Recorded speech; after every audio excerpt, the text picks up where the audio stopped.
Wherever you go, whatever you do, throw a little at it. Omax, Vest and Briefs. Palani கோயிலுக்கு சொந்தமான 100 கோடி நில மோசடி விவகாரத்தில் சார் பதிவாளர் ஜஸ்டின் மணிகண்டன் ஆஜர். திண்டுக்கல் சிபிசிஐடி அலுவலகத்தில் சார் பதிவாளர் ஜஸ்டின் மணிகண்டன் ஆஜரானார். அண்மை செய்தியாக பார்த்து வருகிறோம். பழனி கோயில் நில மோசடி விவகாரத்தில் கோயில் நிலத்தை முறைகேடாக பத்திரப்பதிவு செய்த குற்றச்சாட்டில் சார் பதிவாளர் ஜஸ்டின் மணிகண்டனிடம் விசாரணை மேற்கொண்டு வருகின்றனர். பழனி கோயில் நில மோசடி விவகாரத்தில் பழனி கோயிலுக்கு சொந்தமான 100 கோடி நில மோசடி விவகாரத்தில் சார் பதிவாளர் ஜஸ்டின் மணிகண்டன் ஆஜராகியுள்ளார். அவரிடம் விசாரணை மேற்கொண்டு வருகின்றனர். அண்மை செய்தியாக பார்த்து வருகிறோம். பழனி கோயில் நில மோசடி விவகாரத்தில் சார் பதிவாளர் ஆஜராகியுள்ளார். இதுகுறித்து விரிவான தகவலை தெரிவிப்பதற்காக செய்தியாளர் சதீஷ் இணைப்பிலுள்ளார். சதீஷ், இந்த செய்தி குறித்த விரிவான தகவலை பகிருங்கள். நிச்சயமாக பராசக்தி. திண்டுக்கல் மாவட்டம் பழனி தண்டாயுதபாணி சுவாமி மடத்திற்கு சொந்தமான 100 கோடி ரூபாய் மதிப்பிலான நிலம் நீதிமன்ற உத்தரவை மீறி போலி ஆவணங்கள் மூலம் 2 கோடி ரூபாய்க்கு மோசடி செய்து பதிவு செய்யப்பட்ட விவகாரத்தை சார் பதிவாளர் ஜஸ்டின் மணிகண்டன் இன்று திண்டுக்கல் சிபிசிஐடி அலுவலகத்தில் ஆஜராகியிருக்காரு.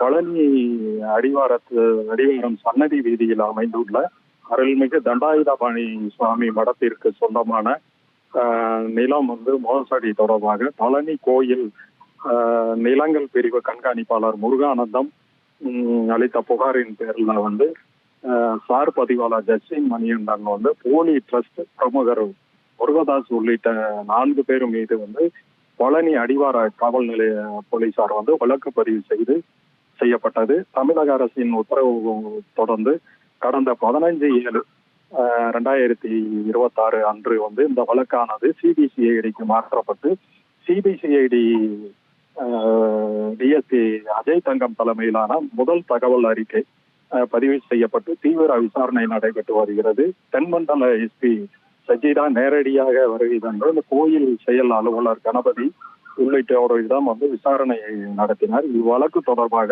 கோயில் முன்னாள் இணை ஆணையர் மாரிமுத்து, ஓய்வு பெற்ற தாசில்தார் மாரியப்பன், ஓய்வு பெற்ற கிராம அலுவலர் சின்னசாமி, அறநிலைத்துறை ஆய்வாளர் சிவனேசன் ஆகியோருடன் 8 மணி நேரத்திற்கு மேலாக விசாரணை நடத்தப்பட்டு இந்த விசாரணையில 1880ஆம் ஆண்டு முதல் ஆவணங்கள் பெறப்பட்டு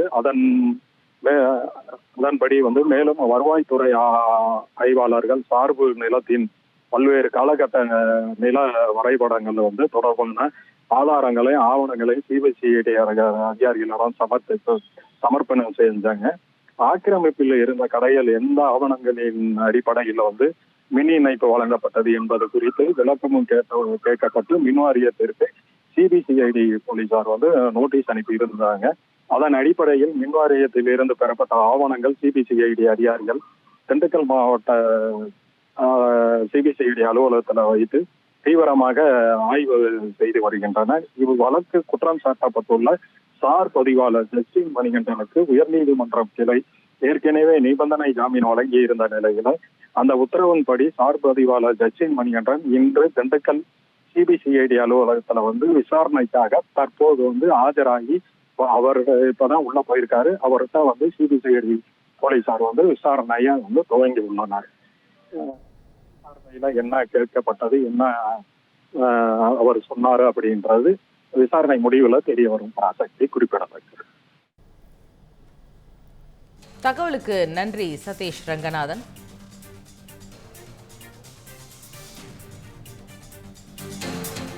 இந்த மாதிரி யூஸ்ஃபுல்லான இன்ஃபர்மேஷன்ஸை தெரிஞ்சுக்க தமிழ் ஜனம் சேனலை சப்ஸ்கிரைப் பண்ணுங்க.